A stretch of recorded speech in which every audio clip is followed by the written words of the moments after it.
Shalom, saudara yang kekasih dalam Tuhan Yesus Kristus. Senang berjumpa kembali dalam Good News GBI Ebenezer. Kali ini kita akan bicara tentang Efesus 2 ayat yang ke-8 yang berbunyi demikian.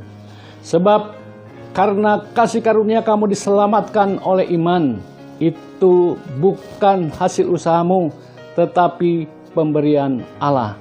Saudara yang kekasih dalam Tuhan Yesus Kristus, ayat ini ingin menyatakan kepada kita bahwa sebelumnya kita terpisah dari Allah. Sebelumnya kita jauh dari Allah. Sebelumnya kita adalah orang-orang berdosa yang harus binasa.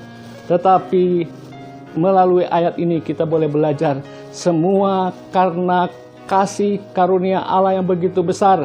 Lewat pengorbanan Yesus Kristus di kayu salib. Darahnya yang tercurah itu membuat tabir bait suci terbelah.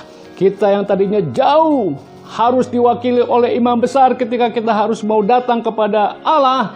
Kita bisa datang secara pribadi kepada Allah dan menyebut dia sebagai Aba, ya Bapa. Saudara yang kekasih dalam Tuhan Yesus Kristus, semua karena kasih karunia oleh iman kita.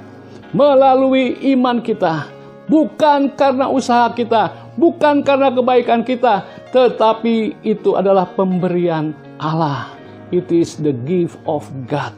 Saudara yang kekasih dalam Tuhan Yesus Kristus, oleh karenanya kita harus semakin tangguh, semakin kuat, semakin percaya, semakin bertumbuh dalam iman percaya kita kepada kemahakuasaan Allah yang ada dalam setiap kehidupan kita. Kita harus hidup di dalamnya, bertumbuh di dalamnya. Kita percaya kasih karunia Allah yang begitu besar kepada kita membuat kita memiliki hidup yang kekal. Keselamatan yang dari Allah kepada kita melalui Yesus Kristus menjadi bagian setiap kita oleh iman kita. Tuhan Yesus memberkati.